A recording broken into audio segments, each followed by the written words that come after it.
Welcome to another review. Similar to how I reviewed Season 14 of Red vs. Blue, and as I reviewed the Death Note live-action series as it was coming out, there will be some mild spoilers in this, but I will save those until a little bit later in the video to try and be as unspoilery as possible. But once I start talking about Episode 2, there will definitely be a couple of spoilers, but I don't think they'll ruin it for you to watch. So first off, let's talk about the premise of this season. They've gone back to a story arc, which is what I wanted. Season 14 was my least favorite Red vs. Blue season. I didn't like the whole different multiple arcs, different time periods, etc., with everything being, a lot of things being non-canonical to the series. This season takes place 10 months after Season 13. It has not yet, however, resolved the cliffhanger. If it will is yet to be determined. This season is very similar to the Hunt the Truth series that was used to promote Halo 5. It appears that the Reds and Blues have gone on a killing spree and started killing a bunch of UNSC personnel.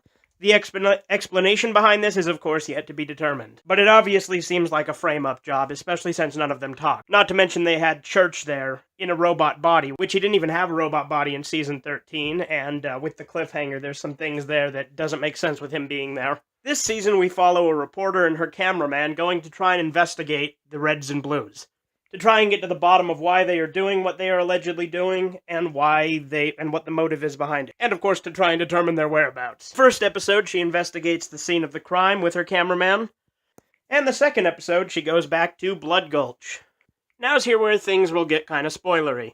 When she arrives in Blood Gulch, we get reintroduced to a couple of characters we haven't seen canonically for several seasons. Griff's sister, who was believed to have been killed by Lopez up until this point, and of course Vic, who was technically in Season 14 in the prequel episodes, as well as he was in the intros to the episodes.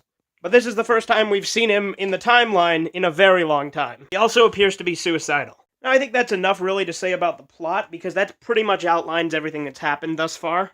At least in the 2 episodes I've seen. Episode 3 is out if you have a Rooster Teeth membership, but I don't, so I have to wait a week. But if you do have it, you're perfectly fine to see Episode 3 already. I feel like this season is much a return to form after a lousy Season 14. This seems like it's going to have the epic story arc that Red vs. Blue has been since Season 6. And I, for one, am excited about that. Because I know Rooster Teeth can make a great show, because most of Red vs. Blue is amazing. I just feel Season 14 was sort of PSA the season. But I'm glad to see the show coming back strong, and I think they might have planned this ahead of time to use Season 14 as kind of a break, but still get a season out there. But I look forward to watching the episodes as they come out. Let me know if you want me to review each episode.